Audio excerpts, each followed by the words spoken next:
وانا بدور على شغل على لينكد ان عشان الاقي شغل براتب محترم بدل شركه المضحكين المحدوده اللي انا شغال فيها، لقيت شركات الكول سنتر الالماني في مصر بتدي الناس رواتب 30 و40 الف جنيه، وساعات بيشغلوا الطلبه بالارقام دي عادي. فسالت نفسي هي الشركات دي عبيطه عشان تدفع 40 الف جنيه الواحد بيرد على التليفون؟ بس لا، هم مش فلوسهم كتير ولا حاجه. لما دورت في الموضوع لقيت ان متوسط راتب الكول سنتر في المانيا لو شغال هناك متوسط الساعه بتاعته 19 يورو، تقريبا ساعته ب 1084 جنيه، وراتبه السنوي 38.5 الف يورو، يعني المتوسط الشهري تقريبا 3200 يورو، ودول بالمصري تقريبا 182 الف جنيه. فلما الشركه بقى تبقشش عليه وتديله 32 الف جنيه، هي موفره 150 الف جنيه اصلا، وده شخص واحد. فشوف بقى في عدد الموظفين بتوفر قد ايه. فهو وين وين سيتويشن، مكسب مشترك. بس عارف مين اللي كسبان اكتر بجد؟ الشخص اللي شغال، عشان معاه لغه الماني. اللغه دي بتفتح له فرص انت غالبا مش هتشوفها. بعيدا عن اي شغل هيشتغله باللغه، حتى لو مش كول سنتر هيكون براتب محترم. بس لو عايز يقدم على هجره لالمانيا او اي دوله المانيه وياخد اقامه هيعرف. لو عايز يقدم على منحه دراسيه مجانيه يكمل ماجستيره هناك زي منحه داد الالمانيه اللي بتاخد سنويا 100,000 طالب، هيعرف عشان معاه الماني. ويا سلام لو طبيب راتبه السنوي هناك بيبدا من 120,000 يورو. طبعا انت دلوقتي بقى اتحمست وعايز تليفل اب يور لايف وتابجريد حياتك وتاخد خطوه وتتعلم الماني، برافو عليك، انت على الطريق الصح. بس هيقابلك مشكلتين: واحد، لما تدور في الموضوع هتلاقي محتاج وقت طويل قوي عشان تتعلم اللغه الالمانيه. اتنين، هتلاقي نفسك محتاج تدفع فلوس كتير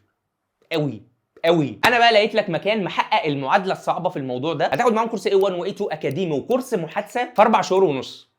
في 4 شهور ونص. وده عشان هم طوروا سيستم خاص بهم في تعلم اللغه الالمانيه وطبقوه على الاف الطلبه، وعشان هم واثقين في السيستم بتاعهم فهم بيضمنوا لك لو انت خلال المده المحدده وكنت ملتزم وما خلصتش المستويات دي هتاخد فلوسك كاش باك كامله. تقريبا هم اللي فلوسهم كتير مش شركات الكول سنتر. كمان تقدر تكمل معاهم بعد مستوى A2 وتوصل للطلاقه في اقل من سنه واحده، وبرده لو كنت ملتزم وما وصلتش هيرجعوا لك فلوسك كامله. كمان متعاقدين مع شركات الكول سنتر الالماني اللي طلعوا مش بيوزعوا فلوس لله، وبيأهلوك توصل للانترفيو وتبدا شغل معاهم. الكورس اونلاين بالكامل، مش محتاج تنزل من بيتك ولا تاخد اجازه من شركتك المضحكه، مش محتاج اكتر من موبايلك وساعه واحده في اليوم وتخلص التاسكات اللي بتتبعت لك يوميا، ومعاك مدرس اونلاين يوميا بيتابع معاك عشان يصحح لك اول باول عشان تضمن ان نطقك يكون صح من البدايه. يعني هم مش بيدوك الماده اونلاين ويسيبوك. وغير مواد الكورس فيه سيشنز محادثه دوريه عشان تتكلم كتير، لان التحدث رقم 1 عندهم. في ايفنتات وانشطه اجتماعيه دوريه عشان تعمل نتوركينج اكبر مع الناس اللي بتتكلم الماني، وطبعا الكاش باك لو انت ما حققتش اللي قالوا لك عليه. فدي فرصه انك تستثمر في نفسك كام شهر بس، هتلاقي شغل احسن بدخل احسن بعيشه احسن، فرص هجره، فرص منح. فانت سمي الله كده وخد خطوه وقوم ابدا دلوقتي، او بقى تفضل تندم طول حياتك ان انت ما استثمرتش في نفسك. المكان اسمه انا بلعب الماني، ولو عايز تبدا تغير حياتك دلوقتي سيب كومنت وانا هبعت لك رابط فورم التقديم هتملاه وهم هيتواصلوا معاك. لايك، فولو، شير. كان معكم هاني شاكر،